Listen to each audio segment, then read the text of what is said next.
But in the space of a day, the guru's diamond watches had been replaced by steel manacles. His tailored robe switched for prison fatigues. When he took off from Rashneeshpuram Sunday afternoon, the Bhagwan said he had no idea where he was going, only that his friends were taking him away for a few days. His first trip out of Oregon since he arrived 4 years ago, and just a day before the federal government intended to unseal a grand jury indictment, charging him with breaking the immigration laws.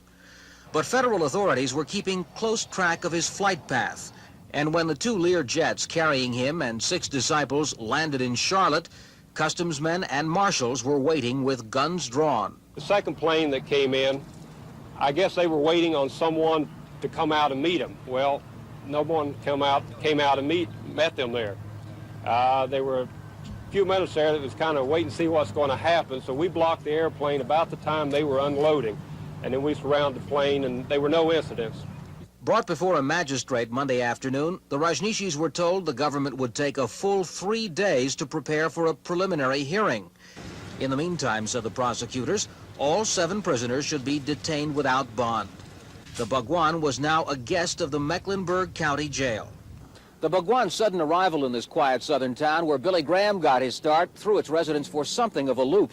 The more so when they learned that the ex-wife and children of one of Charlotte's richest businessmen were not only staunch sannyasin, but had tried to engineer his onward flight out of the country.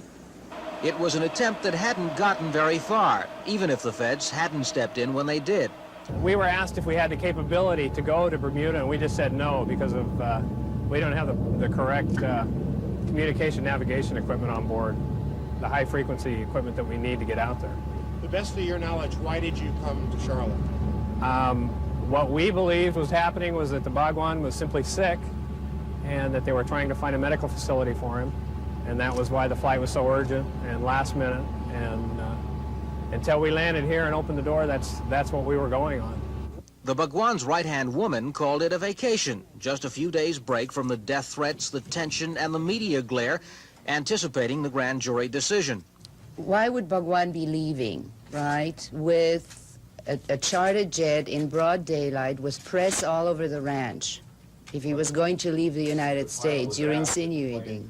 Bhagwan's personal attorney claimed that as late as Sunday, he tried but failed to get the government to confirm the indictments were ready so a surrender could be worked out. But when he learned the Bhagwan had taken off... I therefore advised that if any effort could be made to reach the plane, that be done, and that they be advised to return to Oregon. The government, though, had a different story. That Shea told U.S. Attorney Charles Turner he knew for a fact on Sunday about the secret indictments and exactly who had been named. The Bhagwan's lawyers were now under suspicion of aiding and abetting the flight. In court Thursday, the full dimensions of the government case came out. Portland INS investigator Joseph Green described the Bhagwan's close disciples as British, Canadian, or Indian citizens who, under the guru's orders, had arranged for permanent U.S. residence by marrying Americans. Then another bombshell, that a former commune member, now seeking federal witness protection, told the FBI that Sheila and others talked over assassination plans against Turner and Oregon Attorney General Dave Frohnmeyer. That talk, said Turner's assistant, Robert Weaver, went so far as an actual attempt to kill an official. The Bhagwan's loyal followers in the courtroom were incensed by the charge that their guru was somehow involved.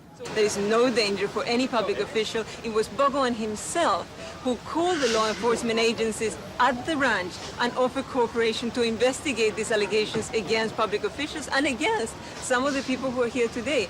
The Bhagwan listened to all the charges impassively, with just an occasional scornful stare at the prosecutor. But just before his first night under lock and key, the Bhagwan spoke his emotions. Once I have finished with this case, I'm going to move out of America.